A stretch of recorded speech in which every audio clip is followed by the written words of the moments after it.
अस्सलाम वालेकुम नाज़रीन, मैं हूं फवाद अहमद और आप देख रहे हैं नोमैड्स कंपस। नाज़रीन, आज जिस शख्सियत से हम गुफ्तगू करेंगे, मुहक्किक हैं, मुनाजिर हैं, मौलाना हैं। मेरी मुराद है जनाब राशिद महमूद रिजवी साहब से। अस्सलाम वालेकुम सर, कैसे वालेकुम मिजाज हैं? अस्सलाम वरहमतुल्लाहि वबरकातुहू। सबसे पहले तो बहुत शुक्रिया कि आपने अपने कीमती वक्त में से हमें वक्त दिया। जज़ाकल्लाह, आप भी तशरीफ़ लाए। आप अपने सवालात का आगाज़ करें और मैं थोड़ा सा नाज़रीन को गुजारिश ये कर दूँ कि हमारे माशाल्लाह फवाद अहमद भाई हैं, इनकी ख्वाहिश थी कि कुछ सवालात का सेशन हो। ये कुछ अपने साथियों की तरफ से कुछ सवालात लेके आए थे, उन सवालात के जवाबात लेना चाहते थे, तो मैंने इनको वेलकम किया। ये तशरीफ़ लाए हैं तो अपने सवालात का ये आगाज़ करेंगे। जी शुरू मेरा फरमाएँ। मेरा मकसद भी, मैं भी थोड़ी सी तमहीद बांधूंगा, मेरा मकसद भी आपसे इल्म हासिल करने के लिए ये सवाल करना है, ना कि किसी वो मामले के लिए। जी जज़ाकल्लाह। तो सबसे पहले मौलाना, मेरा आपसे सवाल है कि आपका ये जो तालीमी सफ़र था वो कैसा रहा, और यहाँ तक पहुँचने में मतलब किस तरह का सफ़र रहा आपका? तालीमी सफ़र के वाले से मैं मुख्तसर आपके सामने बयान कर देता हूँ कि मैंने बिहम्दिल्लाह ताला हमारे यहाँ जो पाकिस्तान में मदारिस का जो तालीमी निज़ाम है उसमें दरस निज़ामी है, आलिम कोर्स जिसे कहते हैं 8 साला। बिहम्दिल्लाह मैंने वो भी मुकम्मल किया है और फ़ारसी से लेकर आलिम कोर्स तक, यानी दौरातुल हदीस तक, फिर उसके बाद तखस्सुस फ़िल फ़िक़्ह इस्लामी जिसे मुफ्ती कोर्स कहते हैं, मैंने मुफ्ती कोर्स भी अल्हम्दुलिल्लाह जामिया नईमिया लाहौर गड़ी शव से किया है। उसके बाद अल्हम्दुलिल्लाह सदराज से मैं इसी तालीमो ताल्लुम और तदरीस के सिलसिले में इसी शोबे के साथ वाबस्ता हूँ अल्हम्दुलिल्लाह आज तक। माशाल्लाह, आपकी काफ़ी खिदमात हैं। मेरा सबसे पहला आपसे सवाल ये है कि शरीयत की डेफिनेशन क्या है? सबसे ज़्यादा इस्तेमाल होता है, ये इस्तिलाह इस्तेमाल होती है शरीयत की, हर आलिम के नज़दीक ये इस्तिलाह इस्तेमाल की जाती है, तो इसकी डेफिनेशन क्या है? ठीक। देखिए ये मुख्तलिफ़ इस्तिलाहात हैं या यूँ कह लें कि इतलाक़ात हैं। दीन, शरीयत, मसलक, मज़हब और मशरब। दीन वो जो तमाम अम्बिया अलैहिमुस्सलातो तस्लीमात की मुश्तरका और मुत्तफ़क़ुन अलैह तालीमात हैं, उसके लिए दीन का इतलाक़ किया जाता है। और उन मजमूई तालीमात में से तौहीद, रिसालत और आखिरत, ये वो तालीमात हैं जिस पर दीन का इतलाक़ किया जाता है। अब आगे आ जाते हैं अहकामात, यानी हलाल व हराम का बयान, कौन सी चीज़ें हलाल हैं, कौन सी चीज़ें हराम हैं, कौन सी चीज़ें जायज़ हैं, कौन सी चीज़ें नाजायज़ हैं, तो उनके ऊपर इतलाक़ होता है शरीयत का। यानी वो रास्ता जिस पर नबी और नबी की उम्मत चलते हैं, यूँ कह लें शरीयत का माना भी रास्ता है, रास्ता। तो उन अहकामात के ऊपर शरीयत का इतलाक़ होता है जो अल्लाह रब्बुल इज़्ज़त की तरफ से उस नबी को के लिए जारी किए जाते हैं। मूसा अलैहिस्सलाम की शरीयत, ईसा अलैहिस्सलाम की शरीयत और हज़रत मोहम्मद सल्लल्लाहु अलैहि वसल्लम की शरीयत, यानी वो अहकामात, वो तालीमात जो अल्लाह रब्बुल इज़्ज़त ने अम्बिया अलैहिमुस्सलातो तस्लीमात को हलाल व हराम के अतबार से दी होती हैं, उन पर शरीयत का इतलाक़ किया जाता है। इसी तरीके से फिर आगे तफसीलात हैं, मसलक है, मज़हब है। और मसलक जो है इसका इतलाक़ जो है वो अक़ीदे के लिए किया जाता है, जैसे जिसे फ़िरका कहते हैं। और इसी तरह मज़हब जो मुज्तहिदीन की फ़िक़ही आरा हैं, उन पर मज़हब का इतलाक़ किया जाता है। और सूफिया के यहाँ जो उनका तसव्वुफ़ का एक सिलसिला है, उस पर मशरब का इतलाक़ किया जाता है। जैसे क़ादरी, चिश्ती, सोहरवर्दी, नक्शबंदी, ये मशरब हैं। और हनफ़ी, हम्बली, मालिकी, शाफ़िई ये मज़हब हैं। और अहले सुन्नत व जमात ये मसलक है। और शरीयत का जब हम इतलाक़ करेंगे तो शरीयत मुहम्मदिया हमारी शरीयत है, और दीन सब नबियों का एक है, दीन इस्लाम। ठीक है, आपने बड़ी खूबसूरत डेफिनेशन की। इस शरीयत की रूह से मुसलमान की क्या डेफिनेशन होगी? हु इज़ मुस्लिम? क्योंकि अभी हम बहुत सारे फ़िरक़ों में भी बटे हुए हैं, तो मैं उस हवाले से पूछना चाह रहा हूँ कि मुसलमान सरियन वो क्या होगा, प्योर जो होगा? देखिए मुस्लिम का इतलाक़ भी कुरान और सुन्नत में जो है वो दो जगह पे हुआ है। मुस्लिम मोमिन के माना में भी कुरान और सुन्नत में आया है, और मुस्लिम का लफ्ज़ी माना है अपनी गर्दन को झुका देने वाला, यानी जो शरीयत के इस्लाम के अहकामात हैं उन पर अमल पैरा होने वाला, और अपनी गर्दन को झुका के अल्लाह रब्बुल इज़्ज़त और उसके रसूल की इताअत और फर्माबरदारी करने वाला, उसको मुस्लिम कहा गया है। मोमिन के माना में भी कुरान और सुन्नत में इस्तेमाल हुआ है, और मुती व फर्म बरदार के माना में भी मुस्लिम इस्तेमाल हुआ है। अब मुस्लिम की ख़ास डेफिनेशन, ज़ाहिर है मुस्लिम जो है ये काफिर की ज़िद है। अल अशियाउ तुअरफु बिअददादिहा, ये उसूल है कि अशिया अपनी ज़िद के साथ पहचानी जाती है। मुस्लिम की ज़िद काफिर है। काफिर किसे कहते हैं? काफिर वो है, उलमा ने उसकी तारीफ़ की है, तकज़ीबुन नबी सल्लल्लाहु अलैहि वसल्लम फ़ी बादि मा जाअ बिही मिन इंदि रब्बिही, जो नबी पाक सल्लल्लाहु अलैहि वसल्लम अल्लाह रब्बुल इज़्ज़त से लेके आए हैं उनमें से किसी चीज़ का इनकार, उनमें से किसी चीज़ की तकज़ीब करने वाला उसे काफिर कहते हैं। उनमें से किसी चीज़ की तकज़ीब करे वो काफिर है, और जो उन तमाम चीज़ों को मानने वाला है और उस पर ईमान रखता है वो मुसलमान है। अच्छा, हमारे यहाँ काफ़ी सेक्ट्स हैं, 2-3 सेक्ट्स तो बहुत प्रोमिनेंट है। तो जैसे देवबंद है, अहले हदीस है, अहले तशीह हैं, इनके यहाँ भी यही डेफिनेशन है मुसलमान की। देखिए, जो मैंने आपके सामने चीज़ बयान की है, कुरान और सुन्नत के आप मजमूई दलाइल को देखते हैं तो यही कुरान और सुन्नत की रोशनी में मुस्लिम की जो तारीफ़ है वो यही समझ आती है। हमारे यहाँ जो आम तौर पर मुस्लिम इस्तेमाल होता है, मैंने अर्ज़ किया कि इसका इतलाक़ अगरचे दो जगह पे होता है, एक मुस्लिम मोमिन के माना में और एक मुस्लिम मुती व फरमाबरदार के माना में। तो मुस्लिम मोमिन के माना में उसका माना और उसकी तारीफ़ ये होगी कि नबी पाक सल्लल्लाहु अलैहि वसल्लम की ज़ात अक़दस अल्लाह रब्बुल इज़्ज़त की बारगाह से जो लेके आए हैं उस पर ईमान रखने वाला वो मुसलमान है। आपके नज़दीक इन सेक्ट्स में से कौन है जो करीब तरीन इस डेफिनेशन की है, या पूरा प्योर उतरता है इस डेफिनेशन? देखें, बात यह है कि जो शख्स भी, सिर्फ इन सेक्ट्स या इन फ़िरक़ों की बात नहीं है, फ़िरक़ों से हटकर बालातर होकर जो भी शख्स नबी पाक सल्लल्लाहु अलैहि वसल्लम की जो तालीमात जो हम तक कतई तरीके से पहुँची हैं और वो ज़रूरियत दीन के दर्जे की हैं, उनमें से किसी चीज़ का इनकार करेगा तो वो तो मुसलमान नहीं कहलाएगा। और जो इन ज़रूरियत दीन पर ईमान रखने वाला है और इनका इकरार करता है वो मुसलमान है। जो उनमें से किसी का इनकार करेगा वो काफिर। तो उसके लिए शिया सुन्नी वाबी होने की शर्त नहीं है? ये एक फिर अलग से बात आ जाएगी कि शियों के अकायद क्या हैं, वहाबियों के अकायद क्या हैं, देवबंदियों के अकायद हैं। ये फिर इसके लिए मुझे तफसीलन बोलना पड़ेगा।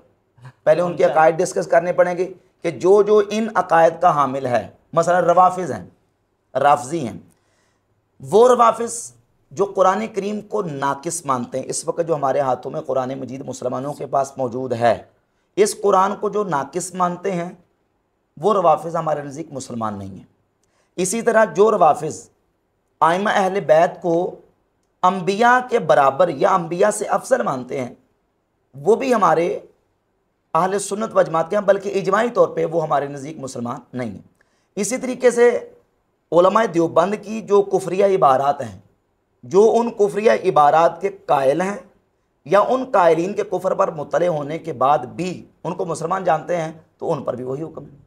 इसी तरीके से अल्लाह तरतीब चलते चलेगा। ये आपने बड़ी जामे डेफिनेशन कर दी है। तो इसके बाद इन सेक्ट्स के साथ किसी अहम मसले पे, मतलब आप कोई मसला ले लें, ब्लास्फेमी का ले लें, या ये जो हम अभी डिस्कस कर रहे हैं ये मसला ले लें, इस पे किसी तरह का इत्तेहाद मुमकिन है? एक पेज पे आ सकते हैं?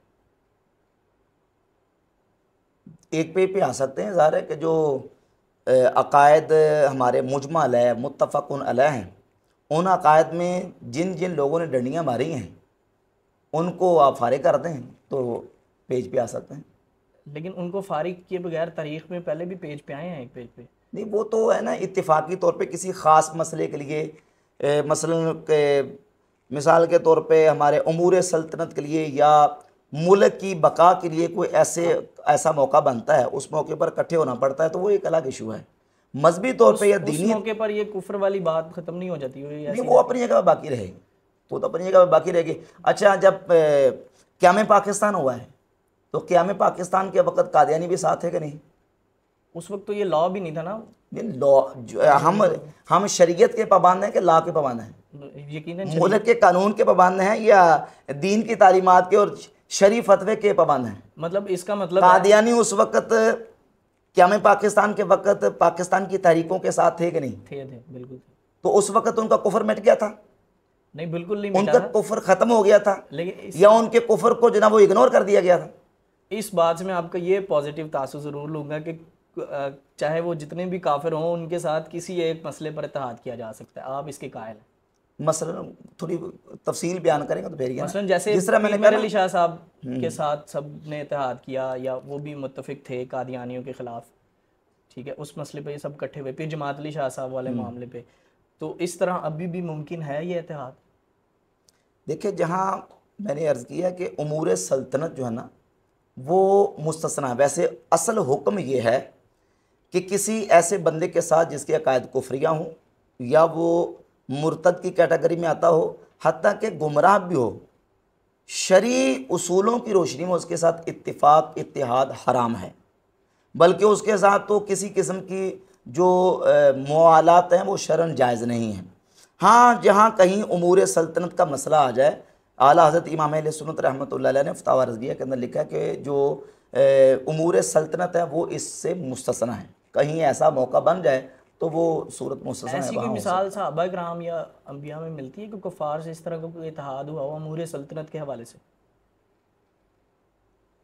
है। बाद मौके पर कुफार के साथ जो मामला तो होते रहे, मामला तो उसमें कोई मसला नहीं है, अलबत्ता कुफार के साथ हुआ है, यानी काफिर ज़िम्मी के साथ। ये तो असल में और कैटेगरी में आते हैं ना, ये जिनकी मैं बात कर रहा हूँ जिनके मसला अकायद कुफरिया हैं वो तो दूसरी कैटेगरी में आते हैं। और ऐसे जो इस कैटेगरी के लोग हैं उनके साथ इत्तेफाक वैसे इत्तेहाद किसी सूरत में दुरुस्त नहीं है। अलबत्ता ये जो इस्तिस्नाई सूरत है इसमें ठीक है, मैं अगले सवाल पे चलता हूँ। हमारे सोसाइटी में जो इनटॉलरेंस है, सब्र की कमी है, वो मजहबी तौर पर ज़्यादा है। मतलब ज़्यादा झगड़े जो हैं वो आपस में उलमा और या उलमा के शागिर्दों के नज़र आते हैं। जैसे आपका और इंजीनियर साहब का भी मामला, मतलब रिबेटल नज़र आती है वीडियोस में भी ऐसे। तो ये इनटॉलरेंस क्यों है ये, और इसका हल क्या है? ये दोनों बातें आप मैं जानना चाहता कि हम तो अल्लाह के फजल करम से पूरे इत्मीनान के साथ और पूरे तहम्मुल के साथ हूँ। आप एतमाद और मिर्ज़ा साहब तहम्मुल की से बात बात करते हैं सुनते भी इसलिए हैं और करते भी हैं, जवाब भी इसीलिए देते हैं। लेकिन अगर आप मतलब इंजीनियर मोहम्मद अली मिर्ज़ा और मेरा तकाबुल करते हैं तो मेरी गुफ्तगू, मेरे लेक्चर्स, मेरे बयानात आप देख लें और मेरे मुकाबले में इंजीनियर मोहम्मद अली मिर्ज़ा के बयान देख लें। इंजीनियर मोहम्मद अली मिर्ज़ा की ज़बान चेक करें, उसके अल्फाज का इस्तेमाल चेक करें तो आपको पता चल जाएगा कि तहम्मुल किस में है और किस में नहीं है। सोसाइटी की अगर हम बात करें तो उसमें भी बहुत इंटॉलरेंस है। इस आप तो वीडियो तहम्मुल से बना देते हैं, लेकिन जो शागिर्द हैं वो हमारे से छोटे, जो आपसे छोटे शागिर्द हैं जैसे मैं हूँ या और नौजवान हैं, वो आपस में झगड़ पड़ते हैं। या सिर्फ इंजीनियर साहब की सिर्फ बात ना की जाए, वैसे भी सेक्ट्स की आपस में मामलात होते रहते। इस इनटॉलरेंस को कैसे आप डिफाइन करें और कैसे इसको ठीक किया जा सकता है? इनटॉलरेंस तो है ना, इसका तो इनकार नहीं किया जा सकता। तो देखिए वो तो फिर एजुकेट किया जाए कौम को, उनको समझाया जाए, बताया जाए और इल्म दिया जाए। इल्म आएगा तो इंशाल्लाह ये टॉलरेंस और तहम्मुल पैदा हो जाएगा। मैं बता तो रहा हूँ कैसे होगा, इल्म आएगा, मालूमात मिलेंगी और फिर इंशाल्लाह सारा कुछ सही हो जाएगा। अच्छा, इनटॉलरेंस में ही एक कैटेगरी जो है वो है ब्लास्फेमी लॉ की। ये जो रिसेंटली काफ़ी सारे मामलात हुए जो अंबिया की गुस्ताखी के हवाले से, कुरान करीम के मामले के हवाले से या सहाबा कराम की गुस्ताखी के मामले से, इस पे आपका क्या स्टांस है? शरई तौर पे इसकी क्या सज़ा है? ब्लास्फेमी की अंबिया पे अभी रहते हैं कि अगर कोई अंबिया की गुस्ताखी करे तो उसकी क्या सज़ा है और शरीयत में वो सज़ा कैसे नाफिज होगी? देखिए इसमें तो कोई शक व शुबा नहीं है, ये तो मुजमल है और मुत्तफ़क़ुन अलैह बात है कि जो शख्स अंबिया अलैहिमुस्सलात व तस्लीमात में से किसी की गुस्ताखी या तौहीन करता है तो वो वाजिबुल क़त्ल है। इसमें तो कोई दो राय नहीं है, कोई इख्तलाफ नहीं है। अलबत्ता ये है कि अब वो सज़ा नाफिज कौन करेगा। जैसे हदीस पाक मौजूद है सही बुखारी के अंदर, मन बद्दला दीनहु फ़क़्तुलूह, जो अपने दीन को बदल दे उसको कत्ल कर दो। इसी तरह सही बुखारी में हदीस है खवारिज के बारे में कि जहाँ तुम उनको पाओ फ़क़्तुलूहुम, उनको कत्ल कर दो। बाज़ मुशरिकीन के बारे में भी कुरान मजीद में है कि उनको जहाँ तुम पाओ कत्ल कर दो। अब ये जो कत्ल करने का हुक्म नाफिज करना है या इस सज़ा को नाफिज करना है, ये किसने करना है और इन अहकामात का मुखातब कौन है? मैंने इस पर पूरा एक बयान भी अपलोड किया है और दलाइल के साथ आला हज़रत इमाम अहले सुन्नत इमाम अहमद रज़ा खां मुहद्दिस बरेली रहमतुल्लाह तआला अलैह के बाकायदा हवालाजात मैंने दिखा के ये साबित किया है कि आला हज़रत इमाम अहमद रज़ा रहमतुल्लाह अलैह का मौक़िफ़ ये है कि ये जो सारे काम हैं ये हाकिम वक्त और सुल्तान इस्लाम का काम है। ये अहकामात हाकिम ने नाफिज करने हैं, सुल्तान इस्लाम ने नाफिज करने हैं, किसी दूसरे शख्स को कानून हाथ में लेने की इजाज़त नहीं है। तो और फिर हमारे मुल्क में ज़ाहिर है कानून भी बना हुआ है, तो कानूनी चाराजोई की जाए सबसे पहले, और जो नाफिज करने वाले हैं अहकामात इदारे उन तक इतला पहुँचाई जाए। तो अगर वो नहीं उसको सीरियस लेते तो वो उनका इदारे, मसला है ना, तो वो किसी उनका को कत्ल मसला है, करने का हक नहीं है। यानी किसी को कानून हाथ में लेने की इजाज़त नहीं। इंजीनियर साहब का जो ब्लास्फेमी के बारे में स्टांस है वो इससे कुछ थोड़ा सा डिफरेंट है, तो आप वो आपने अगर सुना है तो ठीक है, नहीं तो हम चला भी देंगे। वो उस स्टांस को आप समझते हैं कि वो ठीक पूरा है? उनका बयान करें ना क्या है।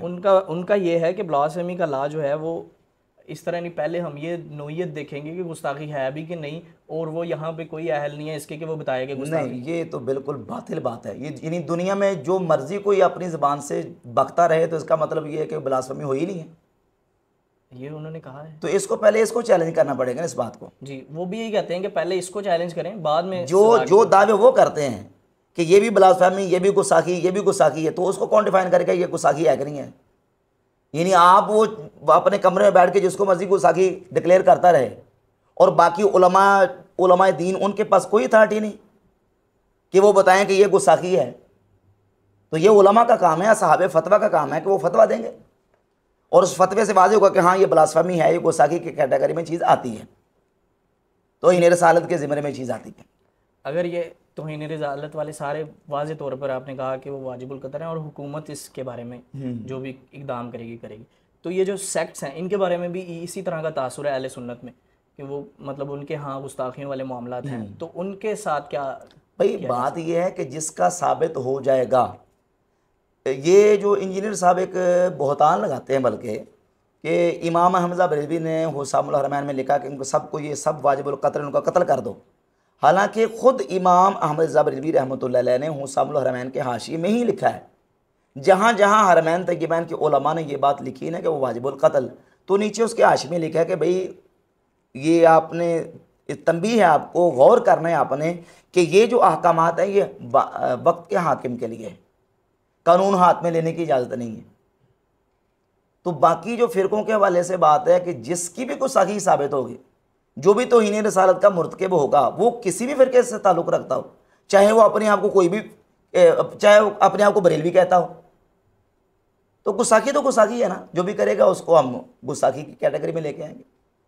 ठीक है। अब कादियानियों के हवाले से एक ख़ास तासुर दिया जाता है कि अहले सुन्नत का शायद ये मौक़िफ़ है कि इन सब को कत्ल कर दो जहाँ भी कादियानी को मिले। इस हवाले से आपका? अच्छा, मुझे ये बताएं कि हमारे पाकिस्तान में कादियानी तौबा करके मुसलमान हुए हैं?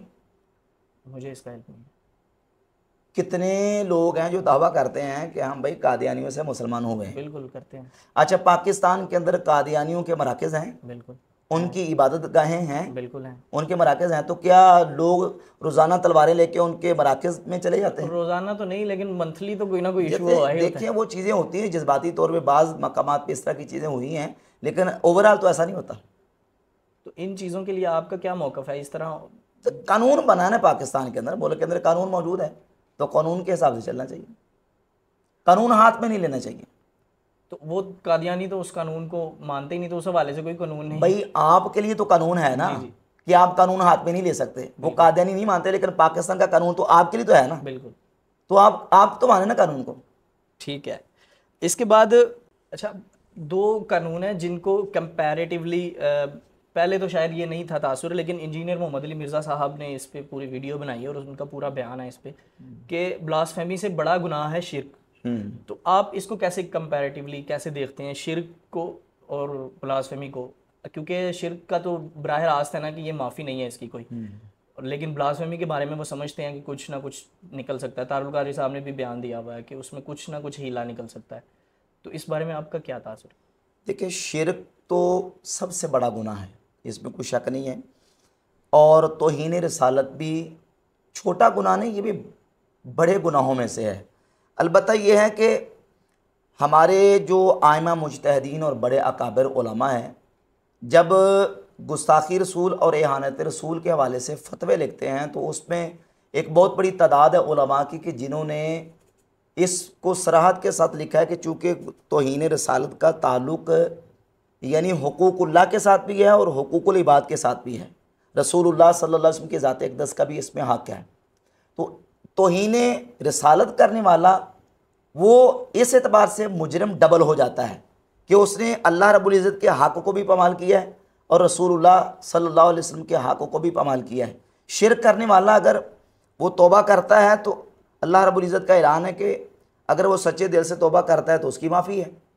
अब तौहीन रिसालत करने वाला अगर कोई शख्स वो इस तरह एहानत करता है, गुस्ताखी करता है, तो इन दल्ला तो उसकी तौबा काबिल कबूल है, इसमें इजमा है, इसमें कोई इख्तलाफ नहीं है। लेकिन इन द नाज या इन दल काजी उम्मत के बड़े बड़े जो अकाबिर उलमा और मुजतहिदीन हैं उनका फतवा ये है कि उसकी इन दल काजी जो वो माफ़ी नहीं है।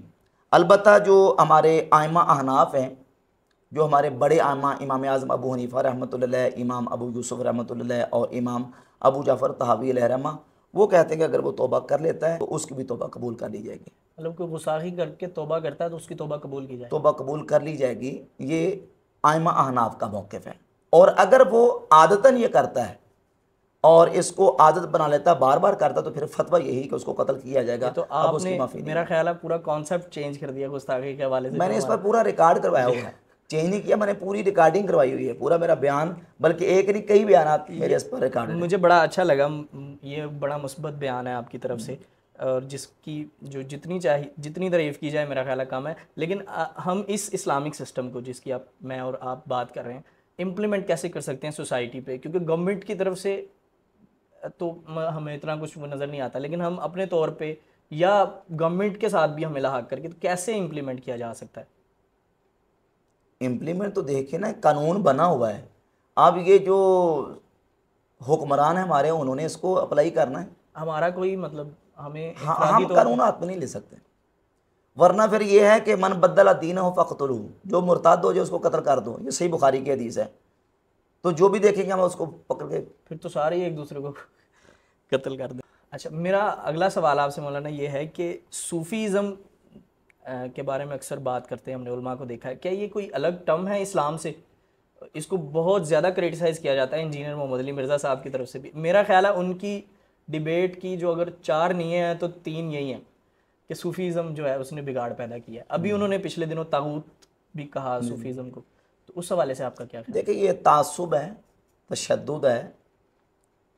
सूफियत या तसव्वुफ ये दीन का एक शोबा है। अगर हम अहादीस की किताबों को उठाकर देखते हैं तो अहादीस की किताबों के अंदर किताबुल ज़ुहद, किताबुल रिक़ाक़, किताबुल आदाब के नाम से हमें मुख्तलिफ़ चैप्टर्स और अबवाब मिलते हैं। तो गोया के ज़ुहद, अखलाक, रिक़ाक़ और आदाब, इनके ऊपर अमली तौर पर प्रैक्टिकल तरीके से अमल करना और उसकी आगे तरबियत करना, ये असल तसव्वुफ़ है। तो जैसे मुहद्दिसीन जो हदीस की फ़ील्ड के साथ ताल्लुक़ रखते हैं, इल्म हदीस से शगफ़ रखते हैं, उनको मुहद्दिसीन कहा जाता है, या अहलुल हदीस या असहाबुल हदीस कहा जाता है, मुहद्दिसीन कहा जाता है। जैसे हदीस एक फ़ील्ड है दीन की, इसी तरह तफसीर एक अलग से इल्म है, इसी तरह सीरत और तारीख़ अलग से इल्म है, इसी तरीके से तसव्वुफ़ एक इल्म है। जिस तरह मैंने आपके सामने इशारा किया कि ये तसव्वुफ़ जो है ये असल इसकी जो है वो ज़ुहद, अखलाक और रिक़ाक़ है। ऐसी तासुब और तशद्दुद से ये कहना है कि जनाब ये अलग से एक दीन है, और जिस तरह मोहम्मद अली मिर्ज़ा ने पिछले दिनों तसव्वुफ़ को तागूत किया, ये सिर्फ सीना ज़ोरी और तहक्कुम है और एक तासुब ही का नतीजा है। सूफ़ीज़म की बात आती है ना, तो इंजीनियर साहब के 2-3 तरह के मौक़िफ़ आते हैं। उसमें से एक है शुक्र की हालत जो किसी पर आ जाती है, और वो उसके ऊपर उन्होंने काफ़ी सारी वीडियोस, और वो मतलब जिस तरह उन्होंने एक बात की आप बेहतर जानते हैं, ये जो हमारे उलमा हैं या जो हमारे सूफ़ी हैं, उनका ये जो शुक्र वाली हालत है, इसको आप कैसे डिफ़ाइन करेंगे? देखें, उलमा ने ये लिखा है उसूल के ला मुशाहता फिल इस्तिलाह, हर फ़न की अपनी अपनी इस्तिलाहात हैं। मुहद्दिसीन के यहाँ अपनी इस्तिलाहात हैं, फ़ुक़हा के इल्म के अंदर उनकी अपनी इस्तिलाहात हैं। जो जिस फ़ील्ड और फ़न के साथ वाबस्ता है वो अपने फ़न के अंदर अपनी इस्तिलाह के मुताबिक गुफ्तगू करता है, बात करता है। मैं आपका इशारा ये समझा हूँ कि शायद आप कश्फुल महजूब की तरफ इशारा कर रहे हैं, और जिस इबारत को इंजीनियर मोहम्मद अली मिर्ज़ा 12 मरतबा डिस्कस करता है। एक और इबादत भी, अगर आपने इबादत का नाम लिया है तो वो मतलब कि पहले मेरा कश्फुल झंडा महजूब, जो है वो बड़ा देखिए होगा। कश्फुल महजूब की के अंदर शुक्र वाली बहस जो है ना, साहब वाली, ये कश्फुल महजूब के अंदर है, जहाँ सैयदना दातारी वली रहमतुल्लाह अलैह ने शुक्र और साहब की गुफ्तगू की है। तो सबसे पहले उन्होंने शुक्र की तारीफ़ की है कि मैं जो शुक्र की गुफ्तगू यहाँ शुरू करने लगा हूँ, शुक्र किसको कहते हैं। उन्होंने कहा शुक्र कहते हैं गलबा महब्बत हक़ ताला, अल्लाह रब्बुल इज़्ज़त की मोहब्बत का गलबा, यानी जिसमें इंसान के अपने अफ़आल, अपने इख्तियार की नफ़ी हो जाती है और बंदे का फ़ेल अल्लाह रब्बुल इज़्ज़त की तरफ मंसूब होता है। उसमें बंदा अल्लाह रब्बुल इज़्ज़त की मोहब्बत में इस कदर मुस्तग़रक़ होता है कि अल्लाह रब्बुल इज़्ज़त बंदे के फ़ेल को अपनी तरफ मंसूब करता है और बंदे के फ़ेल की अपनी ज़ाती उसके इख्तियार की नफ़ी हो जाती है। ये शुक्र की उन्होंने तारीफ़ की है। और उसके बाद फिर उन्होंने कुरान मजीद की आयात को पहले बुनियाद बना के तो उन्होंने कहा कि देखिए कि कुरान मजीद में अल्लाह रब्बुल इज़्ज़त फरमाता है वमा रमैता इद रमैता वलाकिन्नल्लाह रमा, कि ए नबी जो कैंकरियाँ या पत्थर जो आपने फेंके वो आपने नहीं फेंके, वो तो अल्लाह ने फेंके। यदुल्लाहि फौका ऐदीहिम, उनके हाथों पर अल्लाह का हाथ है। यहाँ जो कैंकरियाँ या पत्थर फेंके हैं वो नबी पाक अलैहिस्सलाम ने फेंके हैं, लेकिन अल्लाह रब्बुल इज़्ज़त नबी पाक अलैहिस्सलाम के फ़ेल की निस्बत अपनी तरफ कर रहे हैं कि वो अल्लाह ने फेंके हैं। तो इन चीज़ों को बुनियाद बना के उन्होंने गुफ्तगू की है। अब कोई बंदा यहाँ ये माना ले ले कि शुक्र का माना यह है कि जिसमें इंसान जो है ना वो नशे की हालत में होता है, तो ये उसका यहाँ माना लेना गलत है। कश्फुल महजूब में जहाँ उन्होंने गुफ्तगू की है वो खुद पहले शुक्र की तारीफ़ कर रहे हैं और शुक्र की तारीफ़ डेफिनेशन करने के बाद उसके आगे गुफ्तगू उन्होंने शुरू की है। मैं इस सवाल के हवाले से ना, ये एक वाहिद एक सवाल है, जब मैं आपसे इंटरव्यू लेने आ रहा था ना, जितने भी लोगों से मैंने बात की ना, उन्होंने मुझे इस सवाल पे बड़ी तवज्जो दिलाई, ठीक है। इसलिए मैं इसको थोड़ा सा और जो है ना बढ़ा रहा हूँ कि ये इसी एक सवाल की वजह से ना बहुत सारे यंगस्टर जो है ना वो अहले सुन्नत से या आपके नज़दीक वो दीन से दूर हो जी गए। जी। ठीक है, तो उस हवाले से मैं थोड़ी सी और, ये आपने जो आयात सुनाई इसमें क्या आपका ये तासुर तो नहीं है कि हुजूर अकरम सल्लल्लाहु अलैहि वसल्लम भी हालत शुक्र में थे? नहीं, देखिए वहाँ वो जो साबित कर रहे हैं वो ये साबित कर रहे हैं कि नबी पाक अलैहिस्सलाम के जो अफ़आल हैं उनको अल्लाह ने अपनी तरफ मंसूब किया, उनको अपनी तरफ मंसूब किया है। जिस हालत में बंदे के फ़ेल को अल्लाह ताला अपनी तरफ मंसूब करता है तो उसमें बंदा अल्लाह की मोहब्बत के गलबे में होता है। अब नबी पाक अलैहिस्सलाम की ज़ात अक़दस का तो मामला वराउल वरा है ना।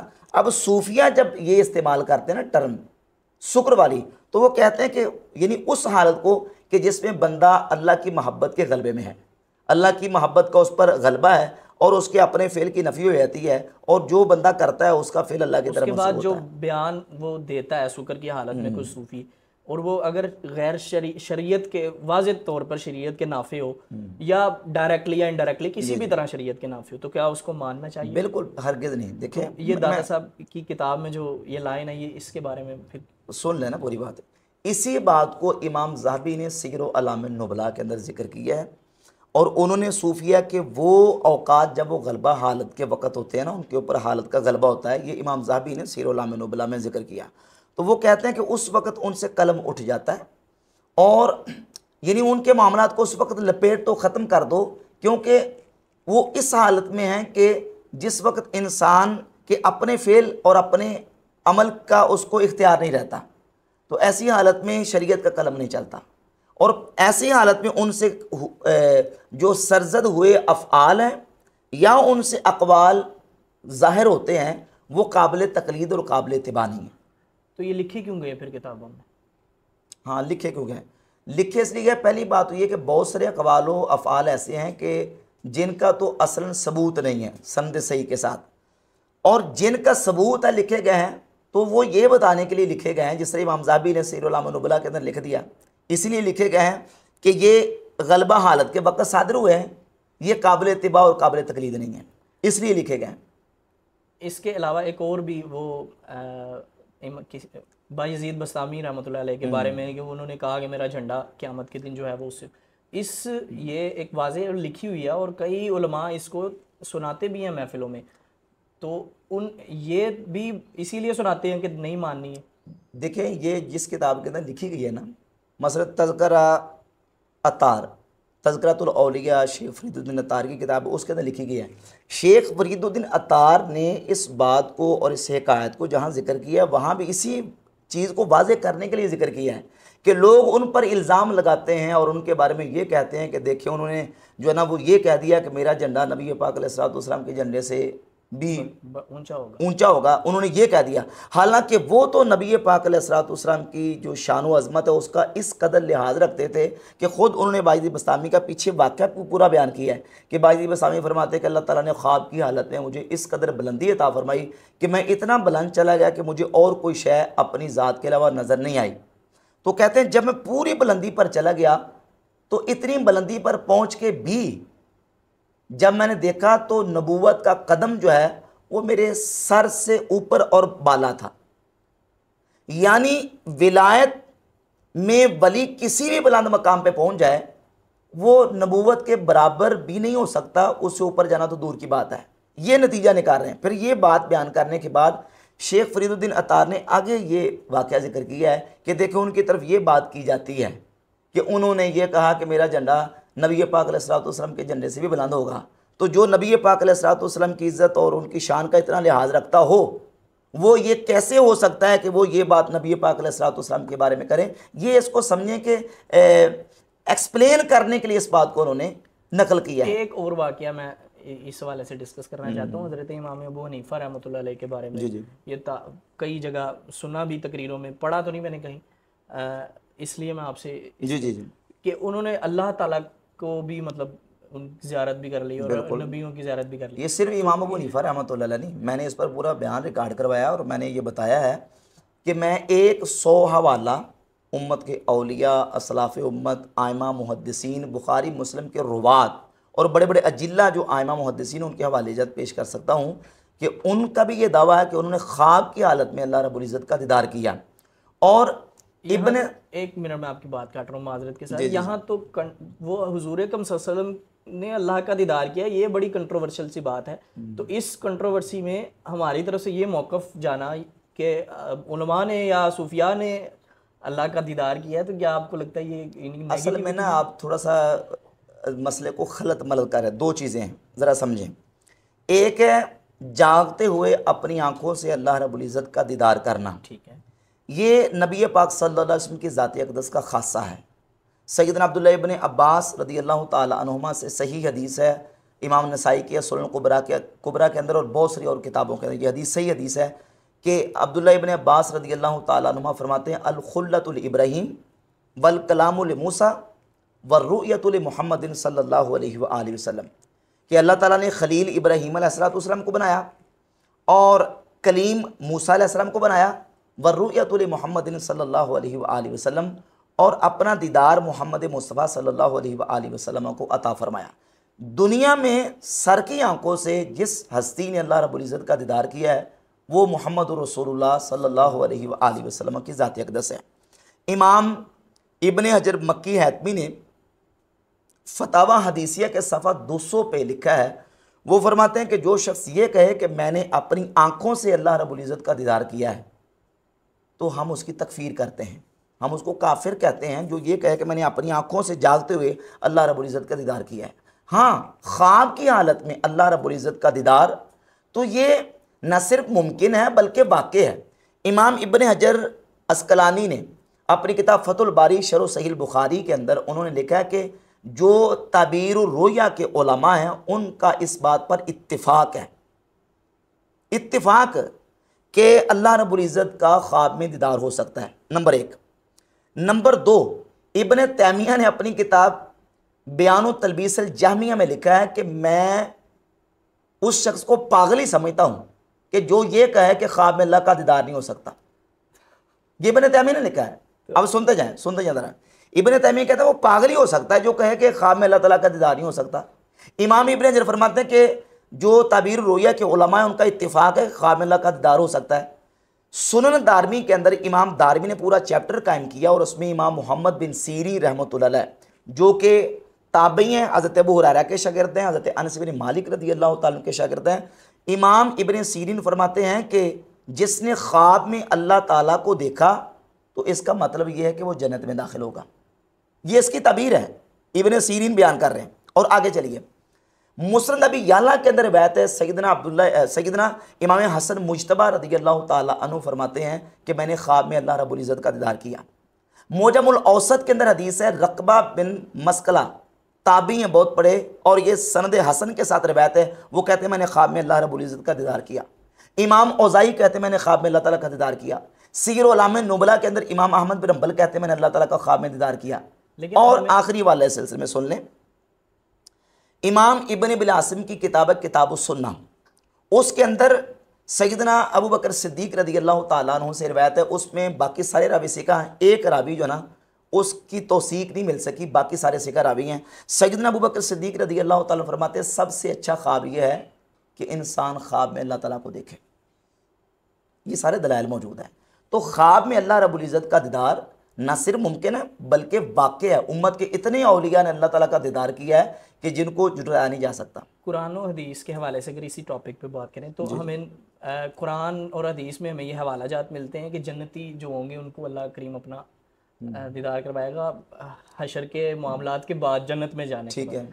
ठीक है, तो उससे पहले ये मामलात आपको नहीं लगता कि कोई ऐसी ये मौका देते हैं इंजीनियर साहब या कुछ दूसरों को? असल में आप गलत मदद कर रहे हैं ना। मैंने पहले तकसीम कर दी है, एक है आंखों से दीदार। अब मुझे बताएं कि जन्नती ख्वाब में अल्लाह ताला के दीदार करेंगे या अपनी आंखों से करेंगे?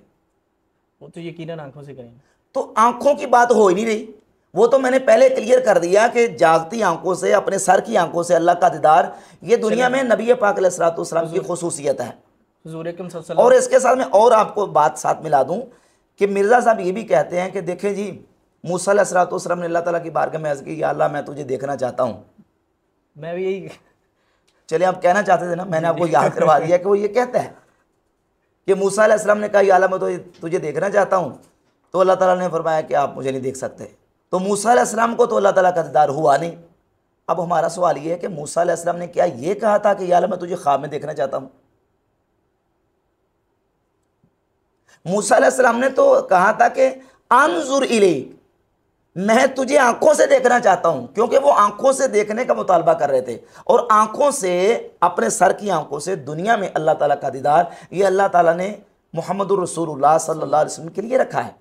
जिस तरह मैंने आपके सामने हदीस बयान की, अब्दुल्लाह बिन अब्बास फरमाते हैं कि अल खुल्लतुल इब्राहीम वल कलामुल मूसा व रुयतुल मुहम्मदिन सल्लल्लाहु अलैहि वसल्लम, दीदार जो है वो नबी पाक अलैहिस्सलातु वस्सलाम के लिए रखा। बाकी ख्वाब के अंदर मैं आपको अर्ज कर रहा हूँ कि 100 हवाला पेश कर सकता हूँ मैं उम्मत के उन औलिया का, उन हस्तियों का कि जिनके ऊपर उम्मत का इत्तिफाक है।